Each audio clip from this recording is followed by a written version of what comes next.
Good to see you all. Welcome to somebody I have not met before. And hi there, everybody in Zoom land. Welcome.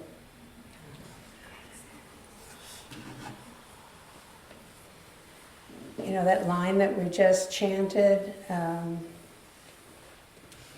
the Dharma, incomparably profound and minutely subtle, is rarely encountered even in hundreds of thousands of millions of ages.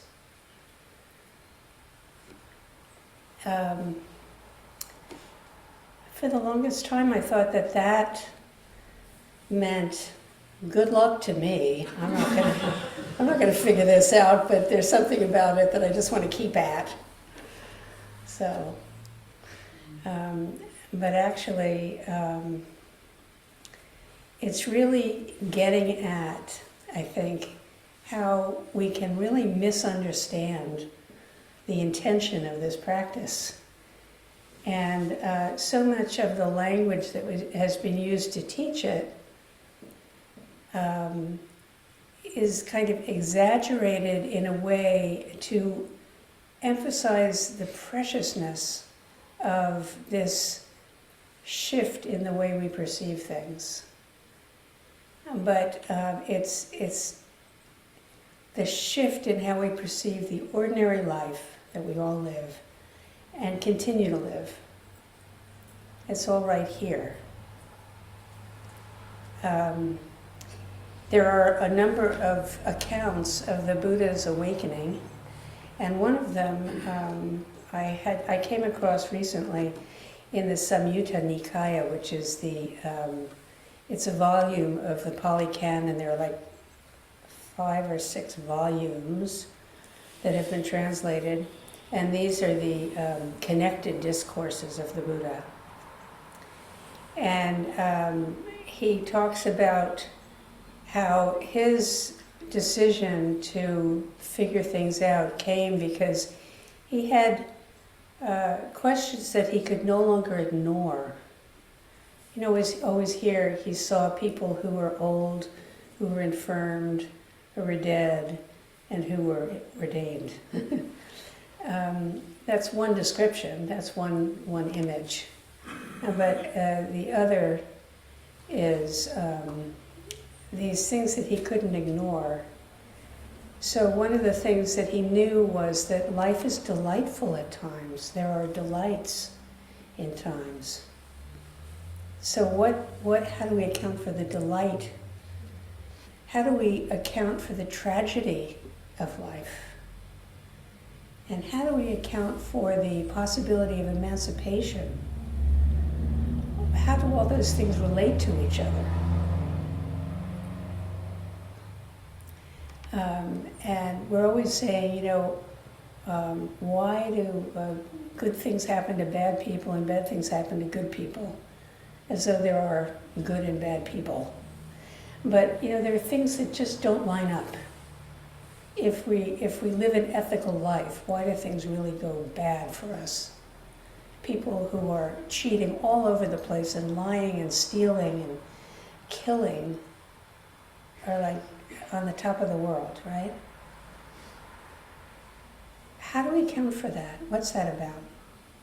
So the beauty of this practice is that it honors the inquiry into this, and has ways of looking at and encouraging a perspective that allows for everything to be the way it is.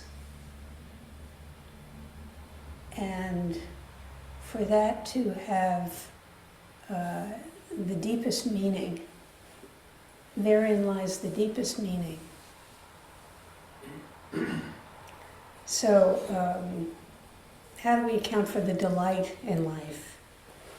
The happiness and joy that arises in conditioned states.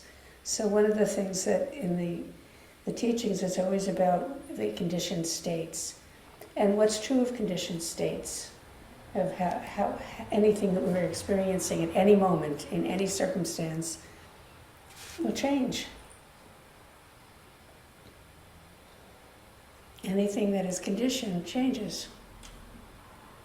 So if we are happy and joyful, and it depends on it staying that way, we're going to be very disappointed and feel like something's wrong. But no, something is just the way it is. And we can say, you know, with the true knowing, really have gotten the message that everything changes, that we can savor moments that are so beautiful, so connected, so filled with the evening breeze on the 1st of June. We can savor this. So when it changes, that's fine too, because it will. Then the tragedy of life is the difficulty with adjusting continually to impermanent situations. Impermanent and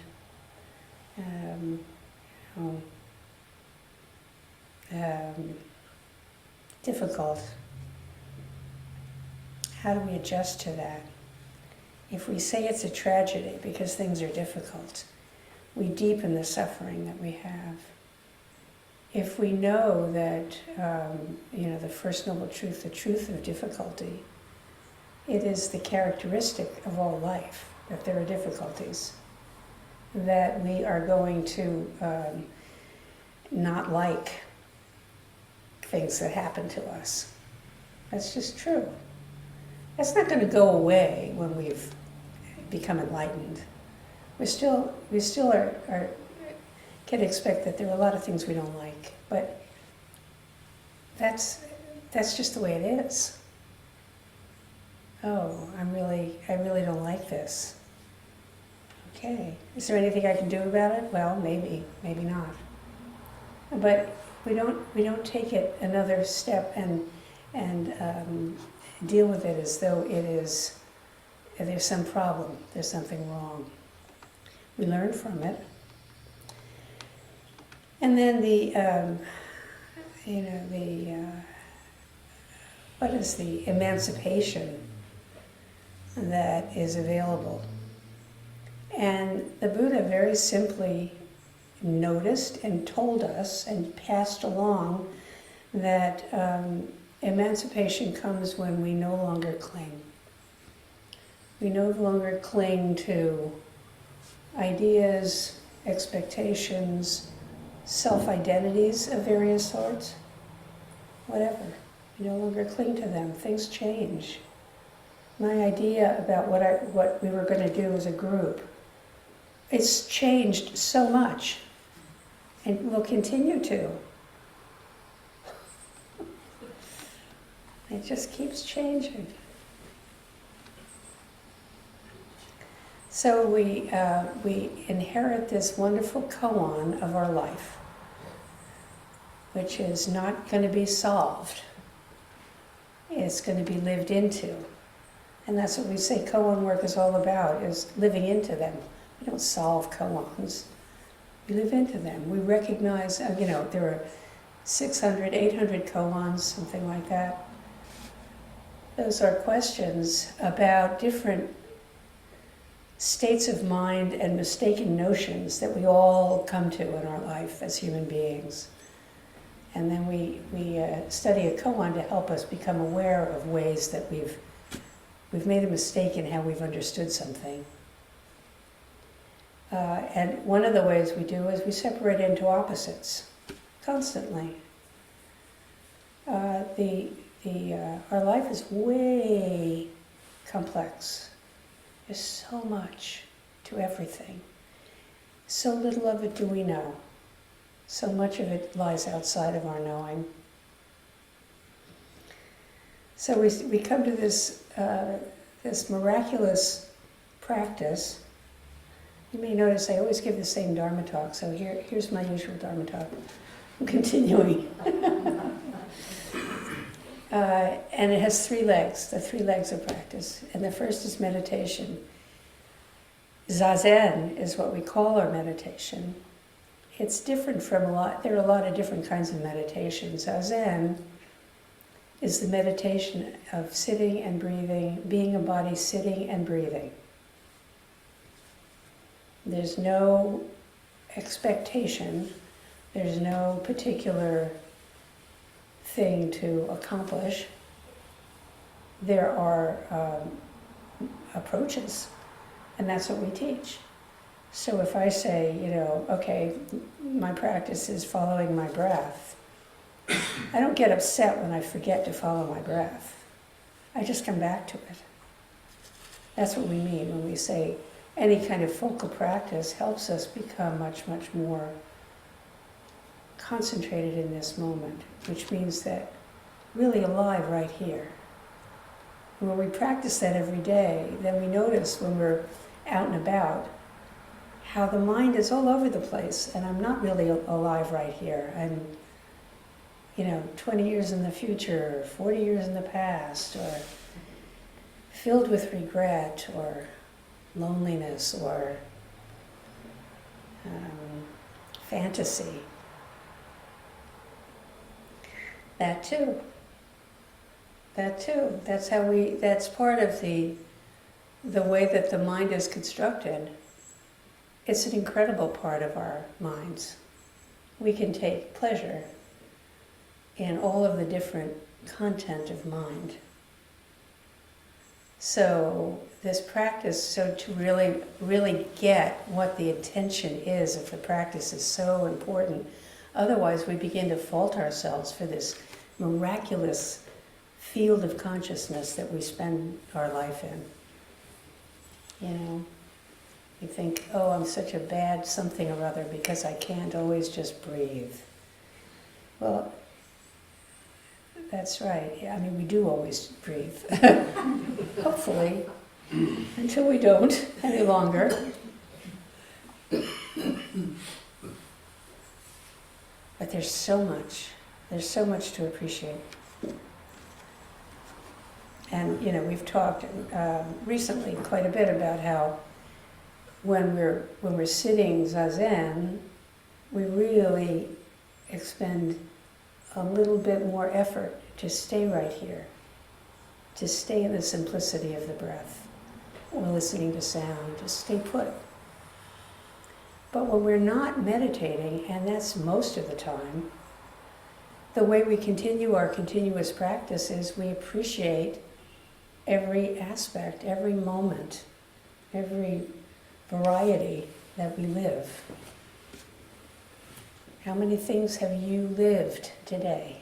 How many different activities, conversations, moments of, all the thoughts? Could you count the thoughts you've had? Some of which you enjoyed, some of which you didn't enjoy.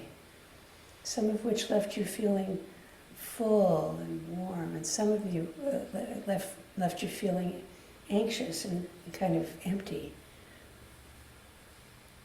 That is the full display. In Tibetan teachings, they're always talking about display, the display of consciousness. We can appreciate the displays of our life. So one of the legs is meditation, and we really encourage, and being part of a Sangha helps do regular meditation. It's really supportive of it. It's very hard to maintain a really strong, nourishing practice just on our own.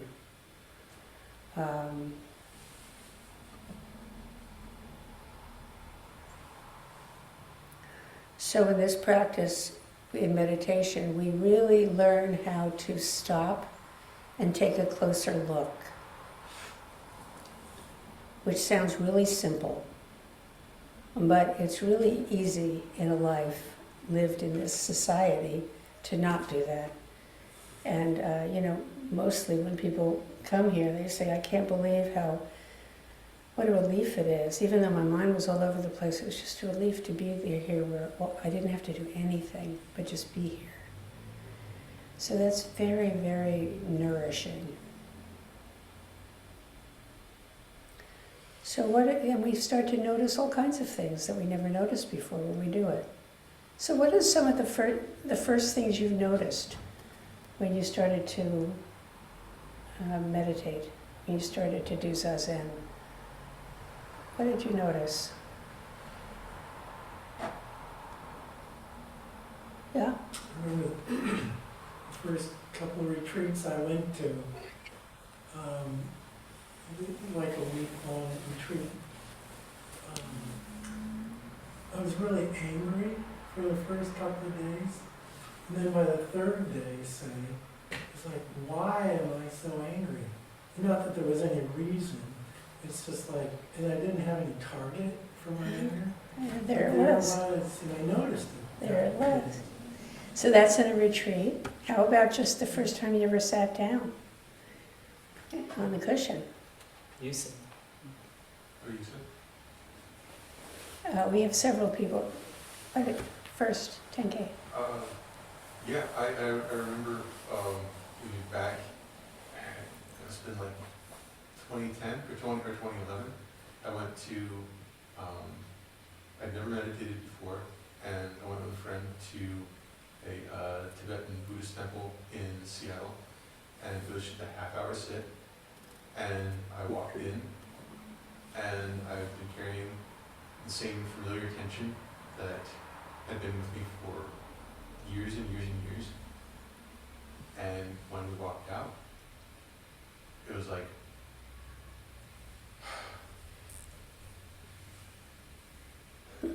for a little bit. Yeah. Yeah. Yeah. You notice the effect. You said? Did you have? Yeah, the first thing I noticed was how loud swallowing was. Okay. One more? Yeah. I noticed patterns on the wall, and I realized how much I wanted to make stories out of the patterns. Yeah. And appreciated that. I mean, that's the thing. We're always noticing things, but we don't necessarily mark that we're noticing them. We don't, and that's why when I say appreciate, you know, I think my Zumi Roshi would say appreciate your life, and he was saying mark it, notice it, let it be alive. This is part of the aliveness. So, you know, we might notice how much resistance we have. I continue to sometimes. I sit down and I think, oh no. And then, you know, I have great faith. And I get back in touch with, oh yes. So I start with, oh no. And I finally get to, oh yes. The endless thoughts and emotions, the endless thoughts. The habits of tension in the body. I mean, there's so many things that you can notice that you never noticed before.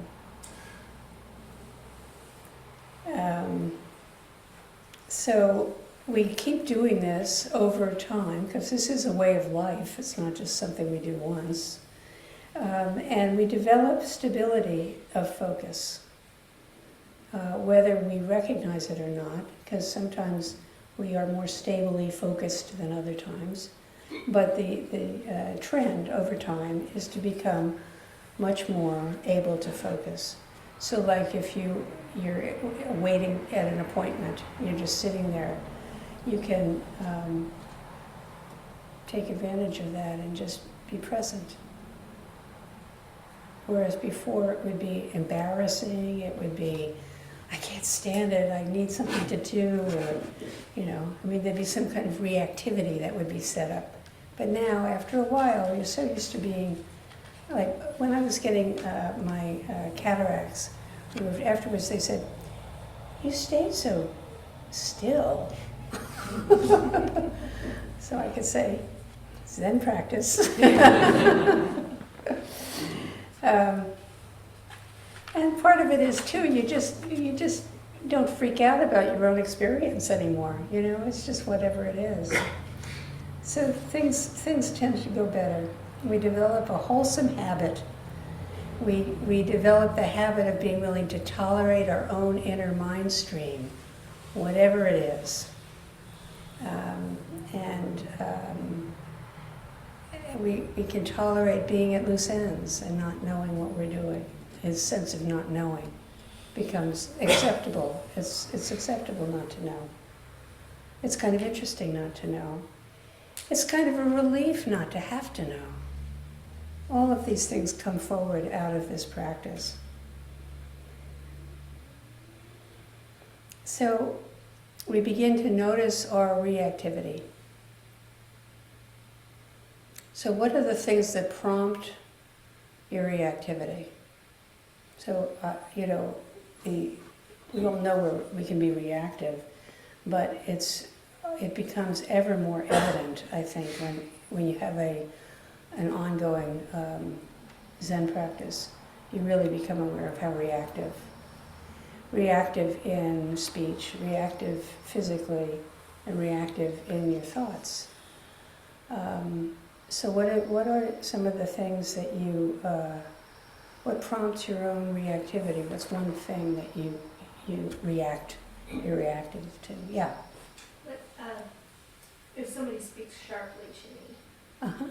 it's something I can notice what it feels like in the body. Okay, yeah. What's another one? What else? Yeah. I just noticed lately I've been really reacting to my neighbor's dog that's barking like all the time, and the story that I just like create about this annoying dog. Like, just do something about the dog. Yeah, yeah. A barking dog. One more? Physical touch, both good and bad. Uh-huh, okay, and that's right. So reactivity is not always aversive. Sometimes it's really enjoyable. So we get to know what kind of situations are going to be challenging to us. And you also are aware of whether you're directly are feeling good about how you handled it or feeling bad about how you handled it, regretting how you handled it. So, so all of this mindfulness, this greater awareness that comes, leaves us being much more wholehearted in how we behave, how we live, wholehearted and whole-minded. And we start to see all of the nuances of our behavior and all of the behaviors and situations that trigger and reinforce and make things, make us suffer. And the suffering always comes from our own responses and our own reactivity. So we really do come to understand suffering in a way that before we didn't. Much more viscerally, if nothing else. The feeling of suffering, the feeling of psychological dis-ease, emotional want. So we develop a much more nuanced sense of our life and how things happen.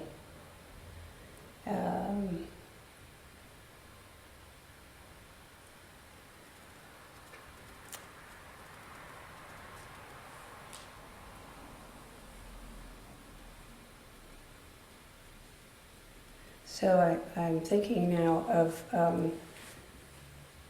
speaking of nuance. So when years ago I did an intensive practice period at the Maui Zendo with Aitken Roshi, and there were about 12 of us who lived there, and then 30 other people who came.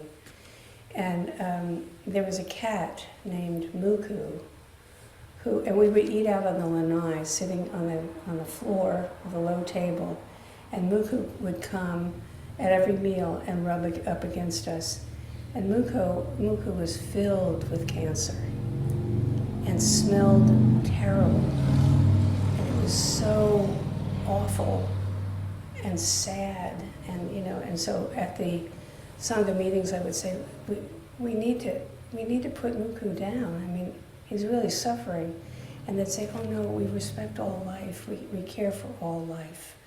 And so that was the understanding that people had, was that if we care for life, we wouldn't be able to put Muku down. And then Aitken, Roshi came by once, and he said, what are you doing? This poor cat is suffering so much. It's time to put the cat down and take her out of her suffering. And it was just so interesting, because the learning that came from that was every circumstance requires, it's not a matter of what's right and what's wrong. It's always circumstantial. And we become more and more aware of that. The more we practice, the more nuanced we can become in our relationships with people. The more deeply and fully we know ourselves, the more we recognize that somebody's response to us, in whatever way it is, it comes from somewhere. That we're all, I'm the center of the universe, you're the center of the universe, everybody's the center of the universe. We're all, we've all kind of come together as a creature, a conscious creature, in our own ways, have our own vastly complicated stories and motivations and confusions. So then the next part of our practice is precepts. Learning in a much more nuanced way, and we work with precepts in a way that's much more nuanced. It's not right or wrong. A precept like "do not kill" is impossible. Or "do not take what's not offered." Impossible when you really be looking at it with a Zen practice. And that there is nothing, death is part of conditioned life.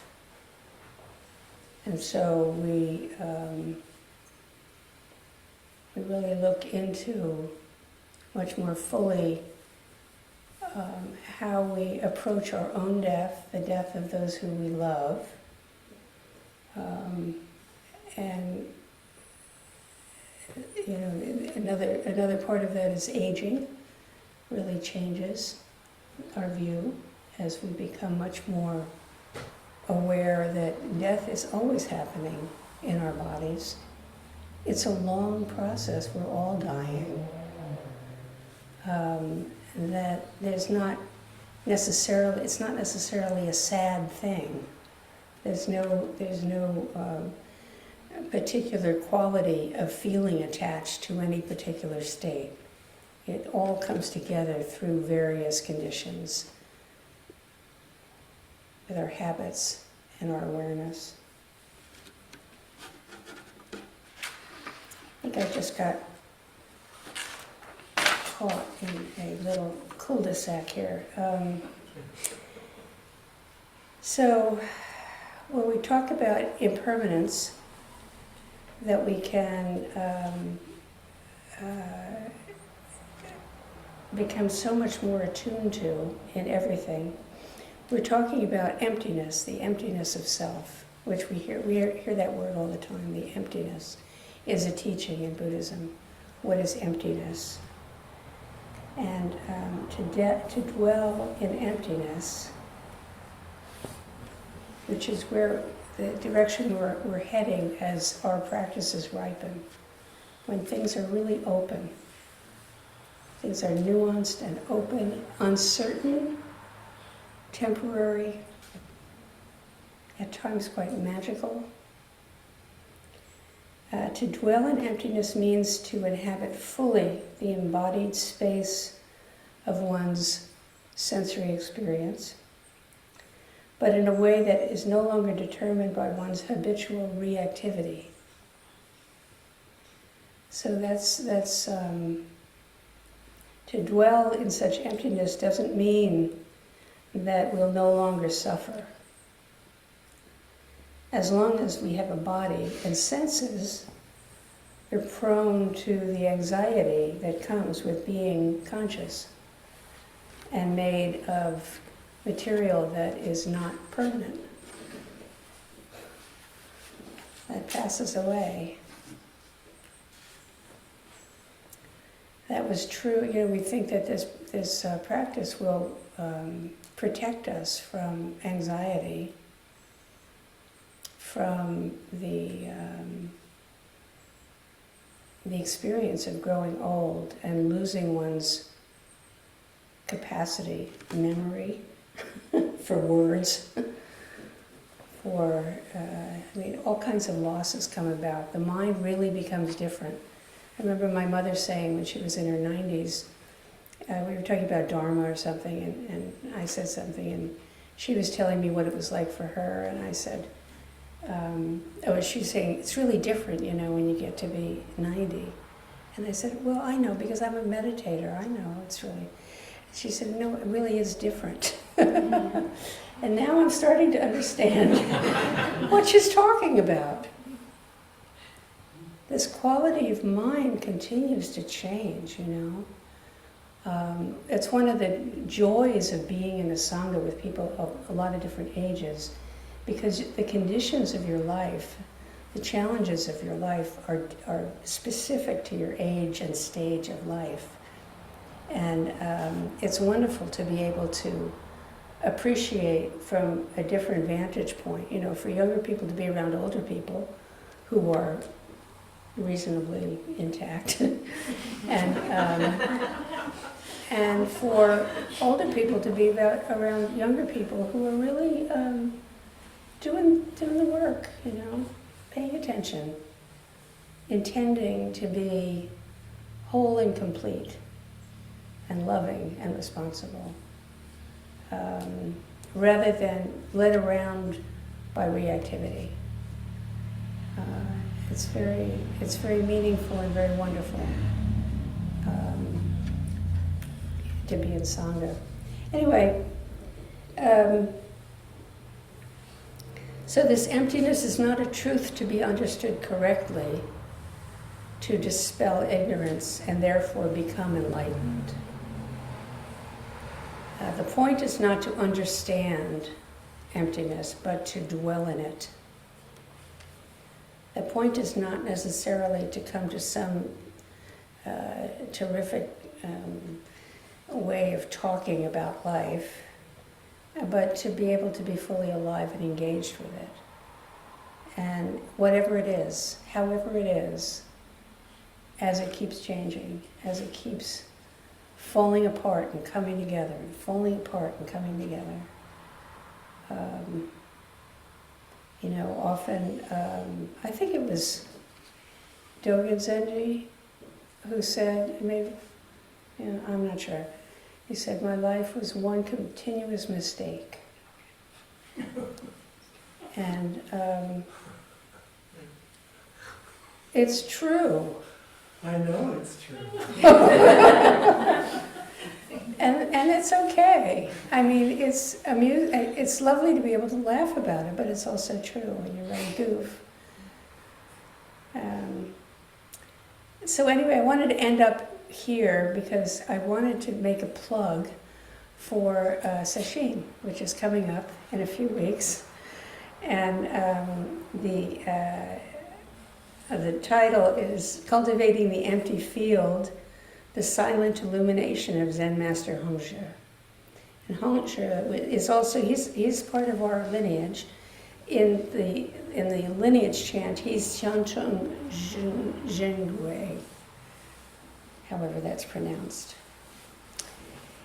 In the book, we chant one of his teachings, the Guidepost for the Hall of Pure Bliss.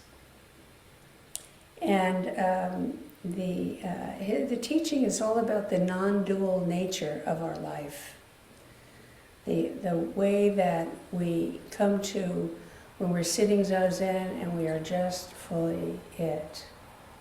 There's no separation, there's no self separate from anything else.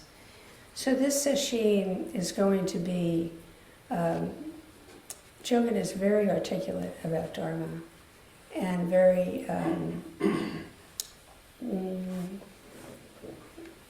experimental. So I have no idea what his approach to this is going to be, but I really encourage people to come for the whole thing if you can, but a portion of it if you can only do that, to work on this this aspect of practice that we set aside when we come to do zazen, of just returning to the refuge of completeness, fully alive, and learn how to open into that ever more fully, and perceive how we prevent ourselves from doing that too. So please consider doing that retreat. He's a special teacher. He's also young, has a lot of energy, and that's a treat too to be around. So with that, I will cease.